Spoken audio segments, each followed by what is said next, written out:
Beloved, today we reflect on a scripture that carries a message both timeless and powerful, a lesson that seeps into the very fabric of our lives and challenges us to examine the company we keep. Proverbs 13:20 speaks with a clarity that cannot be ignored. Walk with the wise and become wise, for a companion of fools suffers harm. What is it teaching us? It's teaching us that the path we walk, the choices we make, and the people we surround ourselves with have profound implications on the direction of our lives. It's more than a simple piece of advice. It's a deep spiritual truth that speaks to the core of who we are and who we are becoming. It tells us that wisdom is not just something we possess, it's something we acquire through community, through relationships, through intentionality. Imagine for a moment walking down a path. You are not alone. You are walking beside others, and with each step, their influence subtly shapes your direction. If you are walking with the wise, their insight, their prudence, their humility in the face of life's mysteries begin to seep into your heart.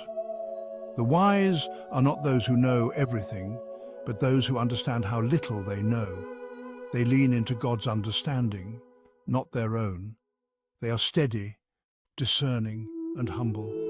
Their wisdom comes from a deep reverence for God, from a lifetime of seeking truth and grace, of learning and unlearning, of growing and changing. But what if instead you are walking with fools? A fool, in biblical terms, is not merely someone who lacks intelligence. A fool is someone who is reckless, who is self-centered, who refuses correction, who follows the fleeting desires of their heart without regard for others or for God. A fool is someone who lives as if there is no tomorrow, no consequences, no higher calling. The company of fools leads to chaos, destruction and harm. It may not happen all at once. It may be gradual, like a slow erosion of character, a quiet drifting from the truth, until one day you wake up and realize you are far from where you intended to be.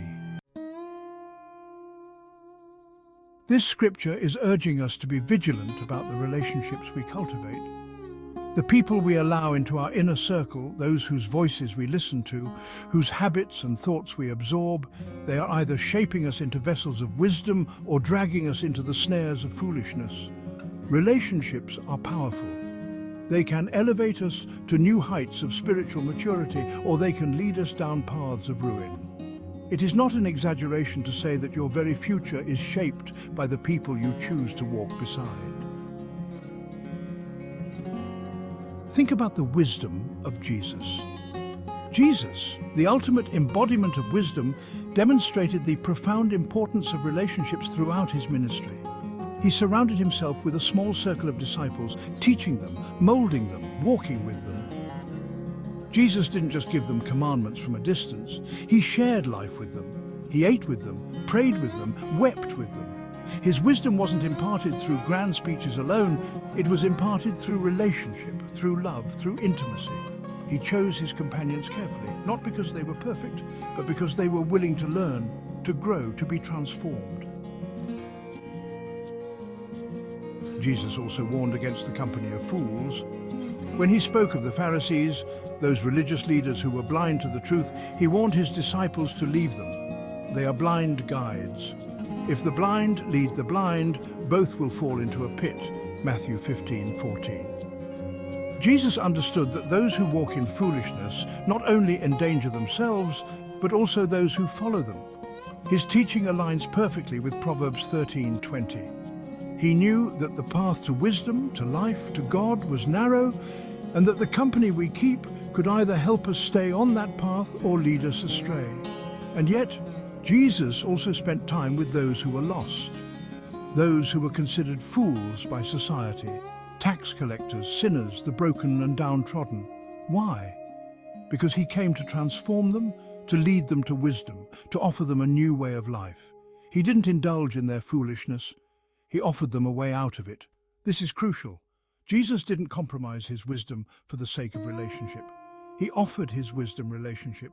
He didn't isolate himself from the world. but he was careful not to let the foolishness of the world lead him off course. What does this mean for us today?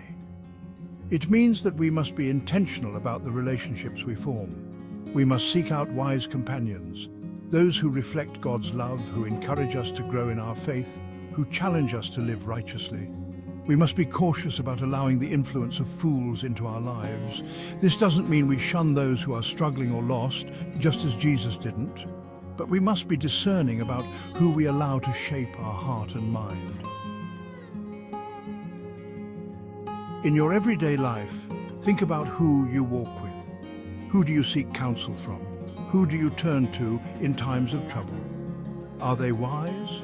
Do they lead you closer to God, or do they pull you further away? Are they humble, or are they arrogant?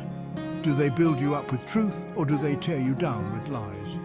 Proverbs 13:20 challenges us to be deliberate about these choices, knowing that they have eternal consequences.